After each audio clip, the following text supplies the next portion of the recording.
devotees. So we're reading from 6.6.24. So Nischayena Yogtavyo Yoga Anirvinna Chetasa Sankalpa Prabhavan Kamam Tyaktva Sarvan Asheshataha Manasaivendriya Gramam Viniyamya Samantatah. Very beautiful. So Nischayena Yogtavyaha. Katham Yogtavyaha Nischayena. How should one be engaged in the service of Krishna? Nisthayena yogtavyaha. One must have firm conviction. Dardhyam. Dardhyam means the quality of being very firm. Nisthayena yogtavyaha. Very firm, determined. Utsahad, dhairyad, nistayad. Where does this come? Utsahad, dhairyad, nistayad. Bhakti Shastra. So one must become utsahad. Utsaha means very enthusiastic. Dhairyad, very bold, courageous. Nistayad, very firm. So there must be this bhav. Then only there will be progress. But how do we get that nischayam? It cannot be acquired by some manual force. Actually, anything in life cannot be acquired by manual force because everyone is conducted by their own modes. Karmani abhipravruto api. So the gunas, prakritya niyataha svaya. Everyone is being controlled by prakritya niyata svaya. Everyone is controlled by their prakriti. So there is no point of actually advising anyone in one sense.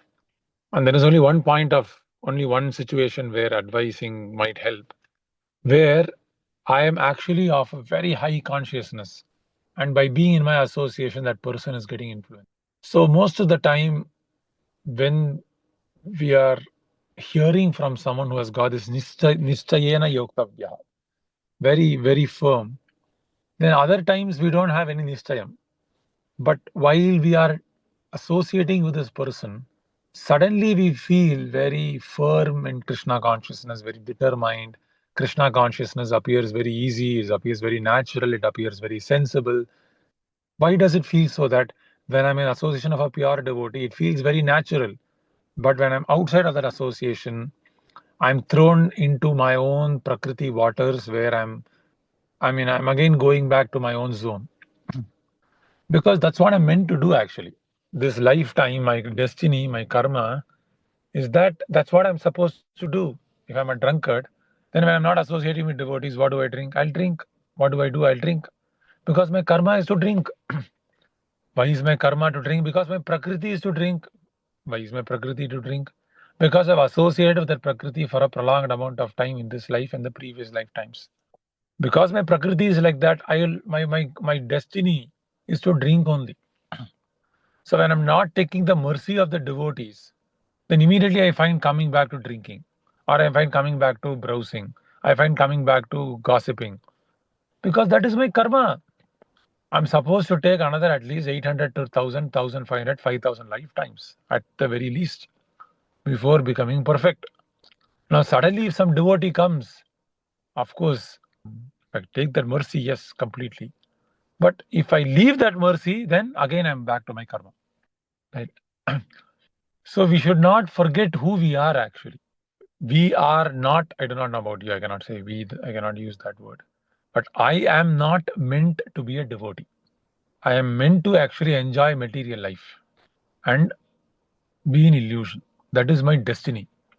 But somehow, by the causeless mercy of a devotee, I could some way, some extent, have some affinity to the lotus feet of Vasudeva, to the lotus feet of Krishna. So coming back to the point of the shloka is Nischayena Yogtavyaha. If so Nischayena Yogtavyaha. So if you are not associating with someone who's having this Nischita Buddhi, utsahad, dhairyad, nistayad, Upadeshamrita, Srila Rupa Goswami mentions that these are the bhav, this is the spirit that is very favorable for performing bhakti. Utsahat, dhairyad, nistayat, tattat karma pravartanat. He's telling 6 things that are favorable for bhakti.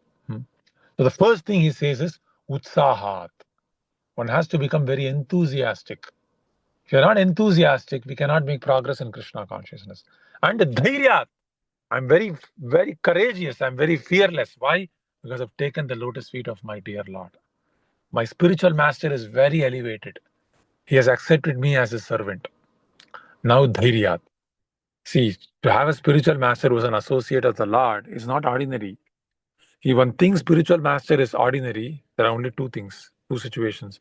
Either we have not understood who Krishna is, and because we have not understood who Krishna is, we don't understood the spiritual master. How elevated he is, we are underestimating. Other situation is actually the person whom we are associating with is not the spiritual master. The spiritual master is actually an associate of the Lord. It's an associate of the Lord. Kintu prabhuryaha priya eva tasya. He is very priya, he is very dear to the Lord. So he's not ordinary. So nistayena yogtavyaha. So this is the meaning of yoga. Nistayena yogtavyaha. Yogo anirvinna chetasa. With indifference to everything material. Sankalpa prabhavan kaman. So the mind has got the sankalpa vikalpa buddhi. If the mind has had a material desire and association with a certain material object, in the right consciousness, it will bomb. I am in Sattva Guna, I'm associated with liquor. I have drunk liquor for many years. But in Sattva Guna, I'm associating with liquor. Liquor is very distasteful, boring. But in Tamo Guna, somehow liquor came in front of me. Now what will I do? Definitely the urge to drink liquor will go very high. Why? Why so? Because I'm there. So sankalpa prabhavan kama. So based on the guna we are in, there will be sankalpam, then vikalpam. Desire and rejection. Determination to do something, planning to do something, and aversion to accept something. Sankalpa, vikalpa. This is the nature of the mind. So sankalpa prabhavan. So born from the sankalpa is desire. Very nice point actually. In this one line there is so much meaning actually. We can go for many hours simply talking about sankalpa prabhavan kaman. Sankalpa prabhavan kaman. So kama can happen only if there is a determination to pursue that object. Determination that this object is enjoyable. So in this way there are so many determinations, but all these determinations and this sankalpa, one should give it up. Tyaktva sarva nasheshataha. This is the meaning of yoga. So how do we apply this in chanting? So when we are chanting Hare Krishna mantra, we must have firm confidence that what I am chanting is I'm associating with the Supreme Lord in the form of his name. Hare Krishna, Krishna Krishna, Hare Hare, Hare Rama, Rama Rama, Hare Hare. This name is non-different from the Lord. Everything is there in this name. I am also there in this name. I don't need to go anywhere outside. I don't need any other spiritual path. I don't need any other guru. I have gotten the holy name from my spiritual master, Bhagavatam, and I have got the great fortune of associating with his name, who is non-different from this Advaya Tattva Vastu Bhagavan Sri Vrajendra Nandana Shyam. So this Nischayena Yogtavyaha, if this determination is there, and then all other desires that come can be easily tackled. But if the Nischayena Yogtavya is not there, then every small distraction will appear like a great mountain. That is the reason Bhagavatam is again stressing on the association of a devotee. Why? Because only this association of a pure devotee can give the strength so that our material desires doesn't appear very overwhelming. So we'll stop here. I think I've still not completed the shloka. We'll continue again where we left on Monday or maybe Tuesday. Any questions or comments are welcome. Okay, thank you, devotees. Hare Krishna. Thank you, Prabhu. Hare Krishna. Thank you, Prabhu. Hare Krishna. Hare Krishna.